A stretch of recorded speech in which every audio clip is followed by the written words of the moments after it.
নমস্কার, ডলির রান্নাঘরে আপনাকে স্বাগত জানাই। আজকে আমরা বানাবো জিভে জল আনা চিকেন খোকাবাবু, যেটা গরম ভাত অথবা রুটির সাথে খেতে অসাধারণ লাগে।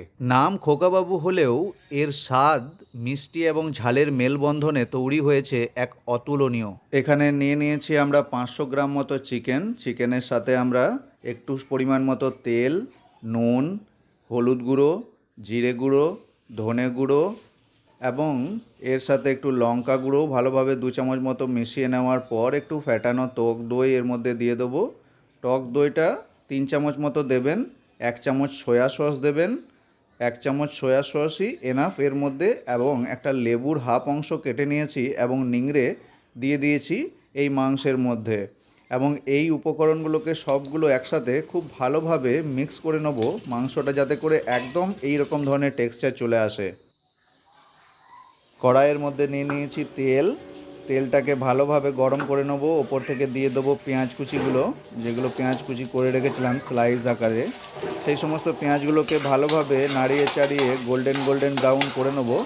ওপর থেকে দিয়ে দেবো আদা কুচি, লঙ্কা কুচি, সেইগুলোকেও ভালোভাবে এর সাথে নাড়িয়ে চাড়িয়ে নেবো। এবং একটা পর্যায়ে এসে যখন নাড়ানো চাড়ানো হয়ে যাবে, মোটামুটি পেঁয়াজগুলো গলে যাবে, ওপর থেকে দিয়ে দেবো আমরা নুনটাকেও এর সাথে ভালোভাবে মিক্স করে দেবো, যাতে করে পেঁয়াজগুলো আরও দ্রুত গলতে সাহায্য করে।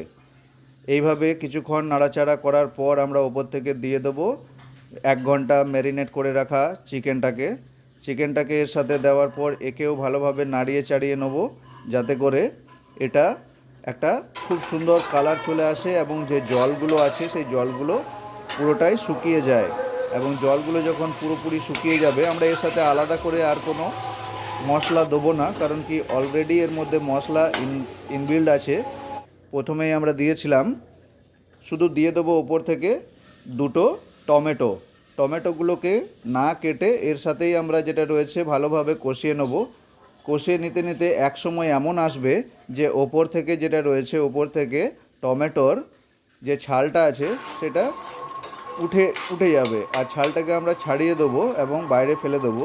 বাকিটা আমরা হাতার মাধ্যমে টিপে টিপে গলিয়ে দেবো। ওপর থেকে দিয়ে দেবো গরম মশলা এবং মিট মশলা এবং চিকেন মশলা, 3টে মশলাকে একসাথে অল্প অল্প করে মিক্স করে দেওয়ার পর তৈরি হয়ে যাবে আমাদের এই চিকেন খোকাবাবু, যেটা বানাতেও খুবই সহজ এবং খেতেও খুবই টেস্টি, মজাদার এবং সময়ও খুব কম লাগে। তো আমাদের রান্না সম্পূর্ণ কমপ্লিট হয়ে গেছে।